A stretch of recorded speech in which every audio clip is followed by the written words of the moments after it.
जब हमें कोई चीज़ पसंद होती है तो हम चाहते हैं कि उसे हम बार बार करें, लेकिन काउंटिंग के साथ अलग मामला है, क्योंकि काउंटिंग के दौरान या तो हम ओवर काउंट कर लेते हैं या फिर हम वही काउंट करते हैं जो हमें एग्जैक्ट चीज़ फाइंड करनी होती है।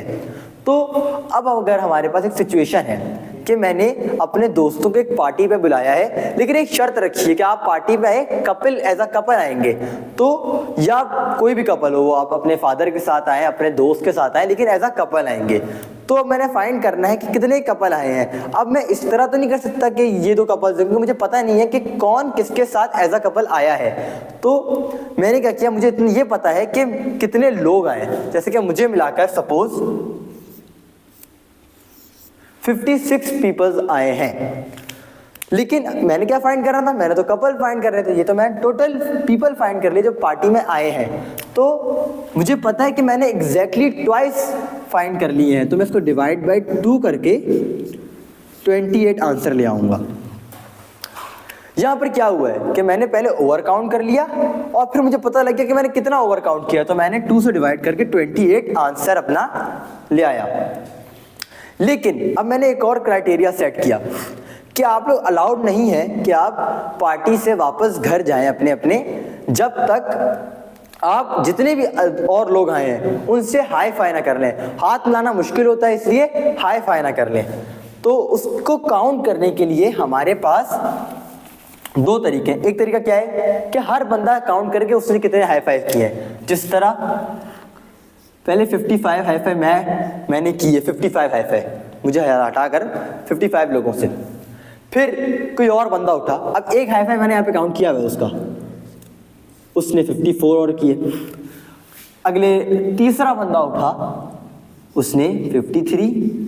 इस तरह करते करते जो लास्ट में होंगे 3, फिर +2, फिर +1। अब अगर आपको इसका फॉर्मूला आता है तो आप फाइंड कर लेंगे, लेकिन ये तो बहुत लंबा तरीका, मुझे फॉर्मूला नहीं आता, तो मैंने किस तरह किया है। इसका एक और दूसरा तरीका भी है फाइंड करने का। वो क्या है कि मैंने अगर 55 हाई फाई किए तो मैं कोई यूनिक नहीं हूं, हर कोई 55 ही कर रहा है। तो कितने टोटल पीपल हैं, 56। तो 55 इंटू 56। लेकिन ये जो एक्सप्रेशन है, जैसे काफी बड़ी एक्सप्रेशन है, ये जो एक्सप्रेशन है इस एक्सप्रेशन से काफी बड़ी। क्यों? क्योंकि यहाँ पर तो 56 एक दफा भी नहीं आया और यहाँ पर 56 इंटू 55 कर रहा हूँ, तो ये आंसर तो नहीं होता। मैंने ओवर काउंट कर लिया है।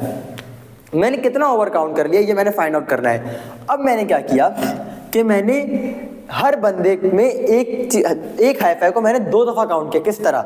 एक मैंने काउंट किया जब मैंने हाई फाई किया, और जब उसने हाई फाई किया तो उसने 55 हाई फाई किए, तो इसमें एक हाई फाई कॉमन आया है। मैंने इसी तरह तीसरा बंदा जो था उसने भी 55 हाई फाई किए, तो उसके पास भी एक हाई फाई कॉमन आया। इसी तरह मैंने हर हाई फाइव को 2 दफा काउंट कर लिया है। इसलिए इस एक्सप्रेशन को मैंने डिवाइड बाय 2 किया, इक्वल्स टू 1540। अब दोनों तरीके से मैं एक ही चीज फाइंड कर रहा हूं। क्या फाइंड कर रहा हूं कि कितने हाई फाइव हुए हैं। तो एक और ये जो 2 तरीके हैं, ये जो होगा ये इसके इक्वल होगा यकीनी तौर पर। इसलिए अब आप इस ऑब्जर्वेशन से ये भी फाइंड कर सकते हैं कि फर्स्ट n नेचुरल नंबर्स का सम फाइंड करने का फॉर्मूला क्या होता है। तो यहाँ पे 2 बातें समझने वाली हैं कि जब भी अगर हम ओवर काउंट करते हैं और हमें पता कि हमने कितना ओवर काउंट किया है, उसके बाद हम उसके एक तरीके को फाइंड करके उससे एक हम आंसर निकाल लेते हैं। और दूसरी बात कि जितनी भी काउंटिंग प्रॉब्लम्स आएंगे उसमें मोस्टली ऐसे तरीके आएंगे 1 + 2 + 3, ये लेंथी तरीके आएंगे। तो जब आप ऐसे तरीका कोई भी फाइंड करें कि यार मेरा आंसर इस एक्सप्रेशन में आ रहा है, तो अक्सर मोस्टली उसका कोई स्मार्टर वे होता है करने का।